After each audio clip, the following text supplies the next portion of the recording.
শীতে দার্জিলিং বা কার্শিয়াংয়ের পথে যে কুয়াশার পড়তো যাত্রীদের আলিঙ্গন করে, সোমবার সেই একই রকমের কুয়াশার সাক্ষী হয়ে রইল বালুরঘাট।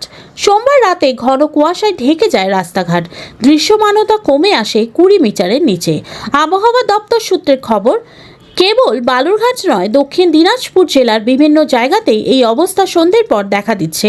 এমন পশ্চিমী ঝঞ্ঝার প্রভাবে তাপমাত্রায় হেরফের এসেছে উত্তরবঙ্গে, বাদ যায়নি দক্ষিণ দিনাজপুর জেলাও। এদিন সন্ধ্যের পর হিমেল হাওয়ায় সঙ্গে কুয়াশার এই যুগলবন্দি তাড়িয়ে তাড়িয়ে উপভোগ করেন কিছু মানুষ। শীতের আমেজ পুরোপুরি উপভোগ করেন অনেকেই। চলতি সপ্তাহ থেকেই বালুরঘাটে শুরু হয়েছে মেলা। সন্ধ্যের পর অনেকেই মেলা দেখতেও হাজির হন। এই যে আজকে শীতের যে আমেজ, হঠাৎ করে শীত নেই করে যে শীতটা এলো, তারপরে এই যে কুয়াশার দাপট, কেমন লাগছে বালুরঘাট হিসাবে? আপনি কি পাহাড়ের ছোঁয়া পাচ্ছেন? হ্যাঁ পাচ্ছি। মানে বালুরঘাট হিসেবে হট করে ঠান্ডাটা পড়েছে, মানে ডিসেম্বরের প্রথমেই পড়ে গেছে।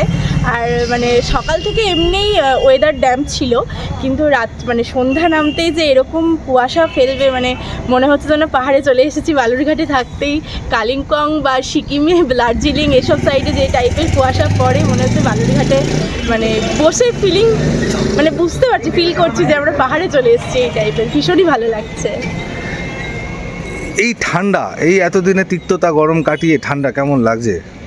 খুব ভালো লাগছে। মানে আমি তো ভীষণ শীতপ্রিয় মানুষ, এবার যারা শীতপ্রিয় মানুষ আছে তাদের নিশ্চয়ই খুবই ভালো লাগবে, কিন্তু যারা হয়তো ভালোবাসে না তাদের হয়তো খারাপ লাগবে জিনিসটা, কিন্তু যারা শীতপ্রিয় মানুষ তাদের ভীষণ ভালো লাগবে।